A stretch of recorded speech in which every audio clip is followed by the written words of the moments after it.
Good day everyone, my name is Elijah and today I will talk about the problem in food security in the Philippines and how I think I can help in solving the problem. The article explains that the Philippines is still working on its economy, but then the country still has a major concern in the area of food security.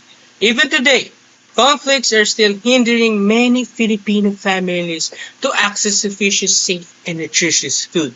These challenges impact the food production and transportation and the purchasing power of many families for the healthy food. But then the WFP collaborates closely in the Philippines government and the various organizations to address this issue. They reinforce disaster preparedness and assist local food systems. Following the reading, I came to understand that the food security is not the sole responsibility of the government and the international body, but it is the duty of all citizens as well. I mean, I am a Filipino. I can help the local farmers by purchasing locally made products. I can also join in food donation, community pantry, and even grow vegetable crops at home in order to ensure food sustainability in the community. As technical student, I'm sure the technology can be a great solution to food security.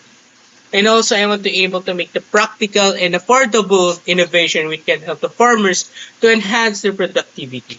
And lastly, in conclusion, the article concludes by making the point. Food security needs to be achieved through collaboration between government and individuals. Every little thing counts as the responsible consumers by doing something that we know we can do. Thank you for watching.